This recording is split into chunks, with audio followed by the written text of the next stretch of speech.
News. కృష్ణానది జిల్లాల యుద్ధం ముదురుతోంది. ముఖ్యంగా పాలమూరు రంగారెడ్డి ప్రాజెక్టు నీటి కేటాయింపులపై ఇరిగేషన్ మంత్రి ఉత్తమ్ కుమార్ రెడ్డి వివక్ష బీఆర్ఎస్ పై నిప్పులు చెరిగారు. అబద్దాల పునాదుల మీదే బీఆర్ఎస్ బతుకుతోందని, ఒక అబద్దాన్ని పదే పదే చెప్తే నిజమవుతుందని ఆ పార్టీ నేతలు భావిస్తున్నారని ఎద్దేవా చేశారు. ఈ సందర్భంగా బీఆర్ఎస్ హయాంలో విడుదల చేసిన జీవో నెంబర్ 246 ను మంత్రి బయటపెట్టారు. 2022 ఆగస్టు 18న అప్పటి ప్రభుత్వం విడుదల చేసిన ఈ జీవోలో కృష్ణా బేసిన్లో తెలంగాణ 45.66 టీఎంసీలను వాడడం లేదని మంత్రి గుర్తు చేశారు. 45 టీఎంసీల వాటాకు అప్పట్లోనే బీఆర్ఎస్ అంగీకరించిందని, ఇప్పుడు కాంగ్రెస్ ప్రభుత్వంపై బురద జల్లడం ఆ పార్టీ అతి తెలివికి నిదర్శనమని ధ్వజమెత్తారు. తెలంగాణ ప్రయోజనాలకు విరుద్ధంగా మంత్రిగా నేను ఎందుకు లేఖ రాస్తా అని ప్రశ్నించారు ఉత్తమ్ కుమార్ రెడ్డి.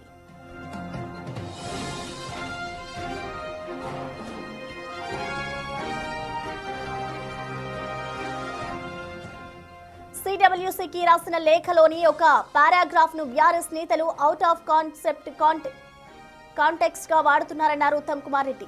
45 టీఎంసీల అంశం కోర్టు పరిధిలో ఉందని సిడబ్ల్యూసీ చెబితే మిగిలిన నీటినైనా ఇవ్వాలని అడిగామని, దానిని పట్టుకొని మొత్తం 45 టీఎంసీలే కోరామని బీఆర్ఎస్ తప్పుడు ప్రచారం చేస్తుందంటున్నారు ఆయన.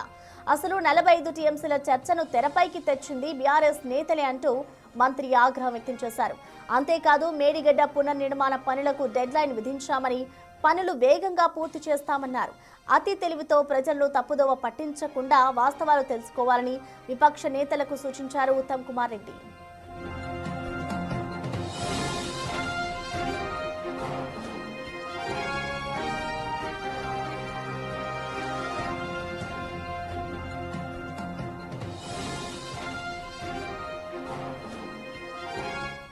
కృష్ణానది జిల్లాల యుద్ధం అయితే ముదురుతుందని చెప్పుకోవాలి. ముఖ్యంగా పాలమూరు రంగారెడ్డి ప్రాజెక్టు నీటి కేటాయింపులపై ఇటు ఇరిగేషన్ మంత్రి ఉత్తమ్ కుమార్ రెడ్డి విపక్ష బీఆర్ఎస్ పై అయితే నిప్పులు చెరిగారు. ఇటు ఆయన చేసిన వ్యాఖ్యలకు సంబంధించిన మోర్ అప్డేట్స్ ని మా ప్రతినిధి వాసు అందిస్తారు. వాసు, మనం చూస్తున్నాం ఇటు ఏదైతే నీటి కేటాయింపు కృష్ణా జిల్లాల వివాదం ఉందో ఇది ఇంకా ముదురుతుందని చెప్పుకోవాలి. సో ఇప్పుడు మరొకసారి బీఆర్ఎస్ కి సంబంధించి ఇటు ఉత్తమ్ కుమార్ రెడ్డి అయితే కొన్ని వ్యాఖ్యలు చేస్తున్నారు. మొత్తంగా ఆయన చేసిన వ్యాఖ్యల్ని ఎలా చూడాలంటారు వాసు?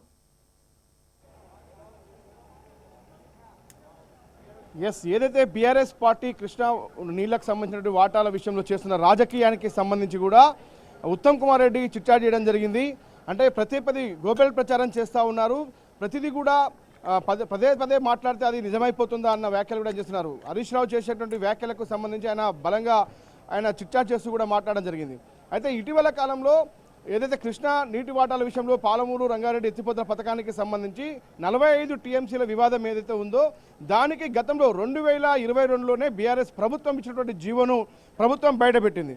కృష్ణా బేసిన్లో 45 టీఎంసీల వాటాలకు సంబంధించినటువంటి పొలిటికల్ హీట్ అయితే మొదలైందని చెప్పాలి. ఎందుకంటే తెలంగాణ ప్రభుత్వం ఇప్పటికే నీటి వాటాల విషయానికి సంబంధించి మాత్రమే అసెంబ్లీలో చర్చిస్తామని కూడా చాలా స్పష్టంగా చెప్పింది. నీళ్లు నిజాలు అన్న అంశంపైన మాట్లాడతామని చెప్పారు. కానీ ఉత్తమ్ కుమార్ రెడ్డి ఇదే విషయాన్ని కొద్దిసేపు క్రితం చిట్చాట్లో చెప్పడం జరిగింది. ఒక జీవోను కూడా విడుదల చేశారు. 18/2022 ఆగస్టున విడుదలైనటువంటి జీవోకు సంబంధించి జీవో నెంబర్ 246లో కూడా కృష్ణా బేసిన్లో 245.66 టీఎంసీలను వాడుకోవడం లేదని చెప్తున్నటువంటి ఈ జీవో సారాంశం. అంటే మేము ఇప్పటికే 90 టీఎంసీలకు సంబంధించి కూడా మేము పట్టుబడుతూ ఉన్న నేపథ్యం ఉంది. మరోపక్క మిగతా టీఎంసీలకు సంబంధించిన నీటి విషయంలో కూడా సిడబ్ల్యూసీ చేతిలో ఉన్నటువంటి మిగతా 45 టీఎంసీల నీళ్ళను కూడా ఇవ్వాలని మేము డిమాండ్ చేస్తూ ఉన్నాం. ఇప్పటికే అడుగుతున్నామని కూడా ఉత్తమ్ కుమార్ స్పష్టం చేశారు. 90 టీఎంసీల డిమాండ్ నుంచి తాము ఎట్టి పరిస్థితుల్లో వెనక్కి తగ్గేది లేదని ఉత్తమ్ కుమార్ రెడ్డి స్పష్టం చేస్తున్నారు. కానీ బీఆర్ఎస్ ఏదైతే గత ప్రభుత్వ హయాంలో చేసినటువంటి ఈ జీవోకు సంబంధించి చాలా స్పష్టంగా ఆధారాలు మా దగ్గర ఉన్నాయి. ఈ జీవో కాపీ చాలా స్పష్టంగా అప్పటి స్పెషల్ సెక్రటరీగా ఉన్నటువంటి రజత్ కుమార్ పేరుతో విడుదలైనటువంటి జీవో కాపీని కూడా ఆయన విడుదల చేయడం జరిగింది ఉత్తమ్ కుమార్ రెడ్డి. ఇటీవల కాలంలో సిడబ్ల్యూసీకి రాసినటువంటి లేఖను కూడా మరి కాసేపట్లో విడుదల చేయబోతా ఉన్నారు. నీటి వాటాల విషయంలో కాంగ్రెస్ ప్రభుత్వం చేసినటువంటి కృషి ఏంటి, దాని ఫలితంగా ఇప్పటివరకు మేము చేసినటువంటి లాభాలు ఏంటి అనే అంశంపైన కూడా, ఎందుకంటే ఇటీవల కాలంలో కూడా సిడబ్ల్యూసీ సమావేశాల్లో కావచ్చు, కోర్టుల్లో కావచ్చు ఉన్నటువంటి పలు కేసుల్లో కూడా ఎలాంటి వాదన కాంగ్రెస్ ప్రభుత్వం వినిపిస్తుందో కూడా ఉత్తమ్ కుమార్ రెడ్డి స్పష్టం చేస్తూ ఉన్నారు. బీఆర్ఎస్ పార్టీ పైన తీవ్ర స్థాయిలో కూడా ఆయన ధ్వజమెత్తిన పరిస్థితి. ప్రధాన కృష్ణా బేసిన్ 45 టీఎంసీల అంశానికి సంబంధించి మొత్తానికైతే పొలిటికల్ హీట్ అయితే స్టార్ట్ అయింది.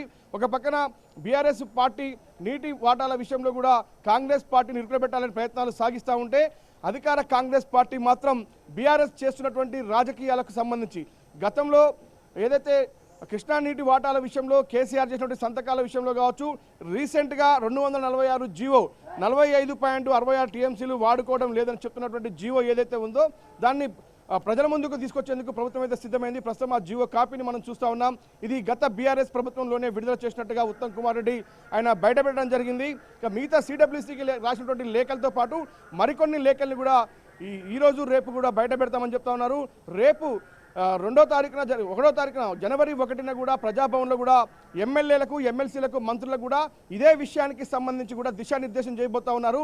గత బీఆర్ఎస్ ప్రభుత్వంలో నీటి వాటాల విషయంలో జరిగినటువంటి అన్యాయానికి సంబంధించి గత బీఆర్ఎస్ ప్రభుత్వం ఏ విధంగా ఏపీ ప్రభుత్వాలతో కలిసి చేసినటువంటి సంతకాలకు సంబంధించినటువంటి జీవోలతో పాటు ఇతర లేఖలను కూడా ఆయన విడుదల చేస్తామని స్పష్టం చేస్తూ ఉన్నారు. ప్రస్తుతానికైతే 45 టీఎంసీల కృష్ణా బేసిన్ నీళ్లకు సంబంధించిన వివాదం అయితే కొనసాగుతుంది. దీనికి సంబంధించి గత బీఆర్ఎస్ ప్రభుత్వమే అంగీకరించుకున్న నేపథ్యానికి సంబంధించి కూడా చెప్తున్నారు. కానీ కాంగ్రెస్ ప్రభుత్వం మాత్రం 90 టీఎంసీల నీటి డిమాండ్కి సంబంధించి ఎట్టి పరిస్థితుల్లో వెనక్కి తగ్గేది లేదన్న విషయాన్ని కూడా ఆయన స్పష్టం చేస్తారు. 45 టీఎంసీల వ్యవహారం కోర్టులో ఉందని కూడా ఆయన స్పష్టం చేశారు. ఇప్పటికే సిడబ్ల్యూసీకి సంబంధించి కూడా ఇప్పటికే లేఖ రాష్ట్రం సిడబ్ల్యూసీ కూడా కోరడం జరిగింది. వాళ్ళ దగ్గర 45 టీఎంసీల నీళ్ళని ఇవ్వాలని కూడా అడిగామని ఉత్తమ్ కుమార్ రెడ్డి లేఖ రాసినటువంటి లేఖను కూడా విడుదల చేయబోతా ఉన్నారు. మొత్తానికైతే ఈసారి జరిగే శీతాకాల సమావేశాలు ఇప్పటికే అసెంబ్లీ సమావేశాలు వాయిదా పడ్డప్పటికీ జనవరి 2 నుంచి కూడా మళ్ళీ తిరిగి ప్రారంభం కాబోతున్నాయి. ప్రధానంగా పాలమూరు రంగారెడ్డి ఎత్తిపోతలకు సంబంధించినటువంటి వ్యవహారంతో పాటు మరోపక్క కృష్ణా నీళ్ల వాటాలతో పాటు గోదావరి ప్రాజెక్టులు నీళ్ల వాటాలకు సంబంధించిన అంశాలపైన కూడా వాడివేడిగా అసెంబ్లీ సమావేశాలు కొనసాగే అవకాశం అయితే ఉంది. కొద్దిసేపటి క్రితమే అసెంబ్లీ వాయిదా పడింది. మళ్ళీ తిరిగి జనవరి 2న ప్రారంభం కాబోతోంది. Right, thank you Vasu.